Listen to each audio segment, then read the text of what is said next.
Thank you so much, and thank you for inviting me to be part of this exciting event. I'm joining you today from my home close to the beautiful Okanagan Lake. I was born near this lake, and I've spent much of my life walking its edges. My heartstrings are really deeply rooted in this valley and to the Kootenays where I grew up. And so I've spent much of my life as a guest in this traditional and unceded territory of the Syilx people. My heartstrings are also connected to Treaty 4 area in Saskatchewan, where my grandmother, who I'm named for, was born on Fishing Lake First Nation. My path took me to Saskatchewan for some time too, and so I always like to acknowledge those roots before I begin. So I'm really happy to be with you today to talk about path walking. I see myself as a path walker. My path happens to be as a mother, a friend, an artist, an author, and a knowledge translation scientist. All of us who find our feet here in this place of mind, we are all privileged to be here. Many, many different paths brought us to this place. Some paths, however, are steeper than others. Navigating society's path doesn't look the same for everyone because those pathways are constructed with selective barriers that create more obstacles for some people to navigate than others have to navigate. As graduate students becoming researchers, we stand in this moment of our own learning. We really are centered in a journey of self. We immerse ourselves in our fields, in our discipline, in our craft as researchers. In my own field, my craft, my discipline is health equity. Health equity is an aspirational ideal. It's an ideal where all people, regardless of social, geographic, or economic environment, can live dignified lives. Over the last year, one of the most powerful things that the pandemic has revealed is just how systematically unfair society is. Not everybody is living with dignity. We are not in a time of equity. Racialized populations across North America and Europe bear catastrophically different burdens of hospitalizations and deaths due to COVID-19. My research focuses on supporting researchers and decision makers and people in all parts of society to understand how systems and structures generate these kinds of racialized inequities and other inequities. I ask research questions about how to align good intentions with action. I do research on research practices. I pay attention to discourses, languages, and the ways in which knowledge systems can transform to be more inclusive of voices that often go unheard. My path, which has been steep, weaves itself across society. As I walk, I'm always reminded that no matter where we are positioned, we are always part of joining paths much greater than ourselves. So here are a few things I want to share with you as I walk my own path and as I learn in this world as an earth-connected artist, mother, knowledge translation scientist, and equity scholar. First, some nice sounding words can be really harmful. Words like innovation can be really inspiring and lead to marvelous things. And they can also lead to violence. Innovation, like all science, carries some implications that we can predict and others we cannot. Some innovations lead to products imagined for one purpose that, when used in new ways, unleash previously incomprehensible and seemingly irreversible harms. Plastic is one such innovation. At the turn of the last century, chemist Leo Baekeland likely could never have predicted, that more than 380 million tons of plastics would one day be produced, choking the Earth's water system and filling the bellies of fishes and birds. Over the last decade or so, innovation is often used alongside words like commercialization or product to market and celebrated as a signal of success.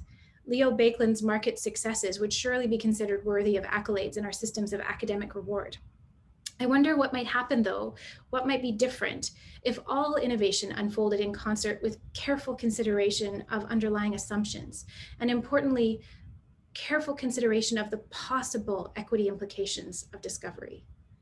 In this time of pandemic, vaccine innovation and science are beacons of hope for a pathway out of these restrictive public health interventions that are really necessary and being used to protect population health and health systems.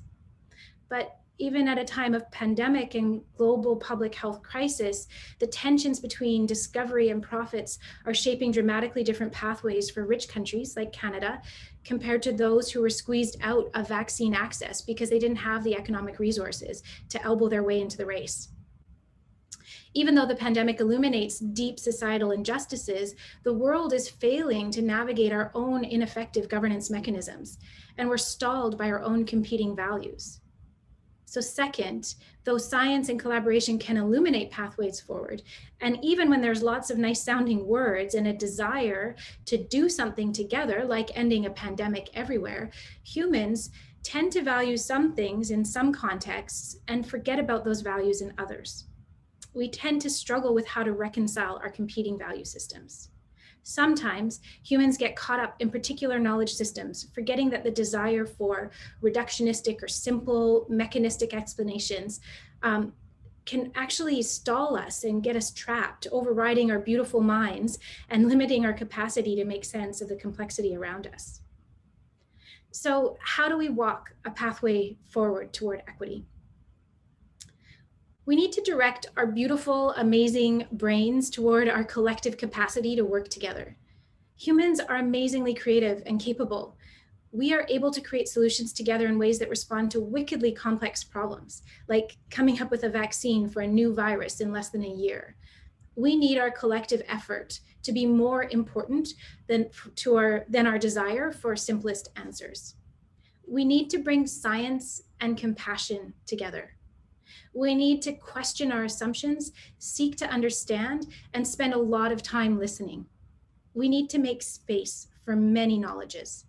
We need to create tables of dialogue where brilliant minds are working together on brilliant solutions so that we have a future to walk into.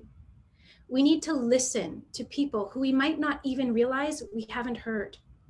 We need to take time to consider all of the many equity implications of our work, imagined and beyond our imaginations, so that when we put forth into the world our science, we leave the world just a bit more beautiful, more hopeful. We need to think about our research as being in service to humanity. Here I am with my feet on a path and a platform that I never imagined having in my life. I have a voice where women who came before me did not. I ask questions about how, because how we engage in the world matters. It's because I love this earth and the relationality and connectedness within it. It's because I understand that the wind brushes the mountains as it flows past them and over the lake's waters, which rushes over my feet when I step to its edge. Because I am grateful that the lake welcomed me today. I do research on research because as an equity scholar, perhaps there's something I can offer to other curious souls that invites them to be more conscious of their own assumptions and their own perceptions, so that when they look at the face of another human, they see themselves, they see our collective futures, and they feel their feet under them and walk forward together. As scientists, we all explore the world in different ways, all kinds of science, no matter whether it's innovation toward resolving the problem of plastics or health services research or educational research or any kind of research. How we see the world matters. How we ask our questions matters. Who we listen to matters. Equity is a word that gets a lot of attention these days. Universities are full of lovely words like equity, inclusion, and sustainable futures. These lovely words are nice, but they're not enough. They need to be walked forward into action. When we carry a good intention in our work, we need to walk with that intention as our guide, as our compass. All of us can make choices about how we do what we do. We can all pay more or less attention to fairness and equity in our work. It's been a really difficult year for everybody. And yet the pandemic that we're facing isn't the only global crisis we will likely face in our lifetimes. The world needs brilliant minds to come together to generate brilliant solutions to the crisis of pandemic, climate change, and persistent health, social, and economic inequities. We need our collective effort, a collective compass, one that inspires us to get over ourselves and the systems we constantly create and recreate through our own assumptions and practices. We need science to play a role in carving new pathways forward, because if we don't, our children might not have a place to put their feet or find grips for their hands while they climb, because their path is surely going to be steep. You as emerging leaders, I hope you reach out and build connection with the communities affected by your science. I hope you listen carefully and invite others to imagine with you about the equity implications that might be presented by your work. I hope you consider how your contribution to learning can move all of society toward collective futures that are more connected, more equitable. When we leverage all of these things together, when we walk with a shared compass of compassion and science together, we can weave pathways to just such a beautiful future. Thank you.